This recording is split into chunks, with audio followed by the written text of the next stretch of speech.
Welcome to ETF TV. I'm Deborah Fuhr. Today we're welcoming Trevor Cummings, Vice President, ETF Distribution for TD Asset Management, to the show to talk about a launch they did last week on a Global Healthcare Leaders ETF.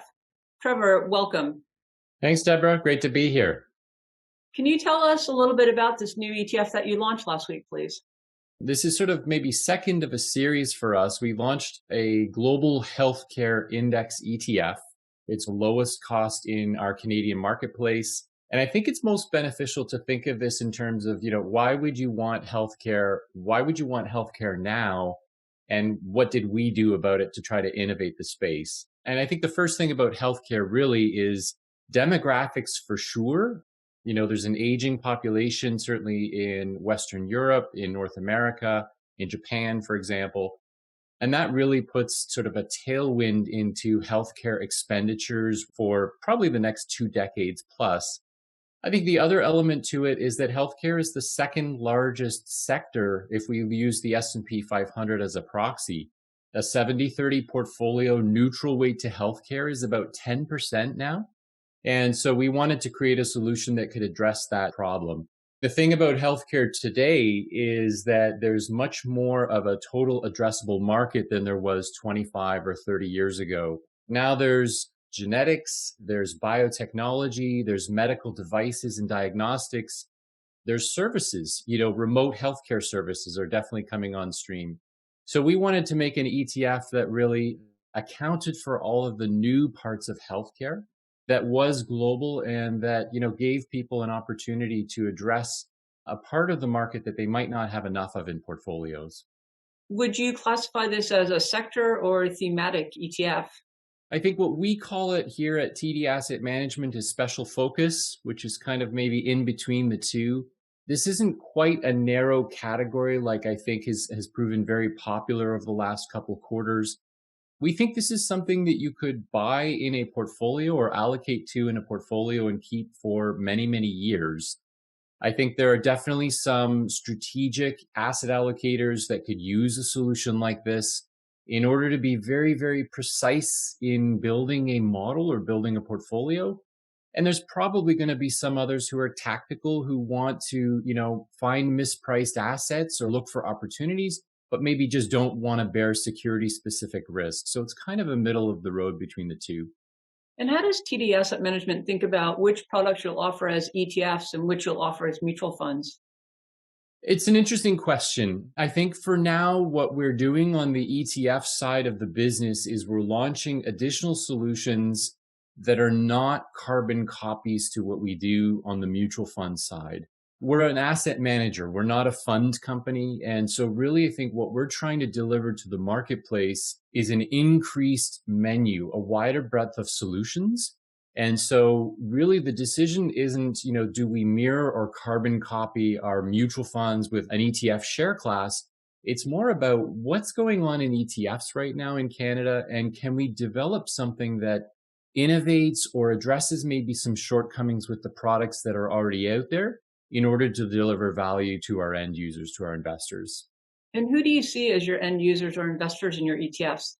Everyone, I would say, definitely investment counselors, sort of the RIA type channel here in Canada. The independent boutiques have given us a lot of early support. Retail financial advisors, investment advisors, discretionary portfolio managers for sure.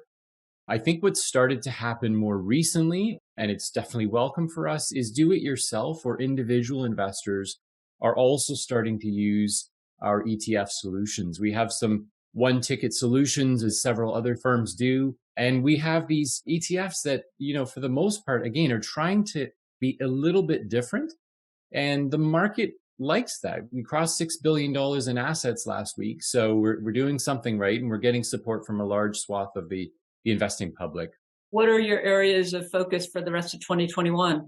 I think we're going to do more of the same, which is to say that in the last several years, really starting with our technology ETF or our global dividend ETF, the healthcare ETF, a lot of what we do is we take a look at the ETF landscape and we sort of try to ascertain whether or not there's any challenges or any plot holes, if you will, And then we also ask ourselves, can TD Asset Management bring anything to the table? Is there a skill set or an investment process that we can sort of borrow or port over from our hedge funds or our mutual fund offering into the ETF space?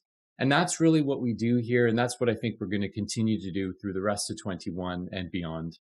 Great. Thank you so much for joining us today. Appreciate it. Thanks again, Deborah.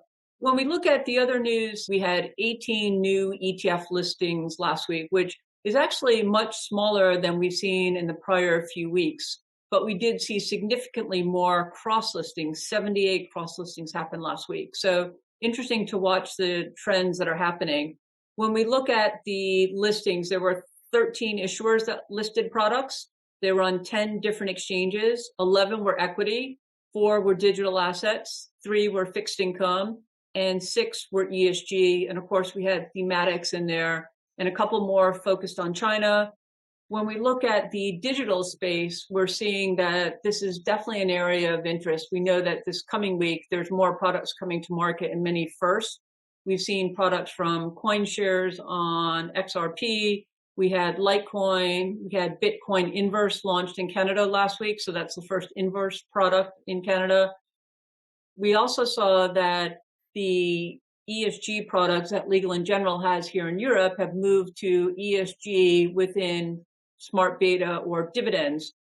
So we see ESG expanding into what it's doing. The other things I'd like to touch on would be that if we look at the flows through Q1 or end of March, the ETF industry has reached a new record of $8.56 trillion. The flows for the month are 136 billion, which is the second highest monthly inflows ever. On a Q1 basis, the flows are 359 billion, which is an all-time record. The prior record was 197 billion, so significantly higher. And if we look at new listings, there were 371 new listings in Q1, which is a record. Where we look at the flows, what we've seen is the equity products took in 113 billion. Year to date, it's 274.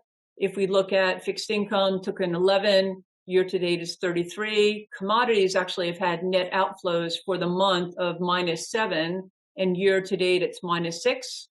And when we look through active ETFs, we've seen 13 billion of net new for the month and 47 year to date. ESG has had 15, year to date 57.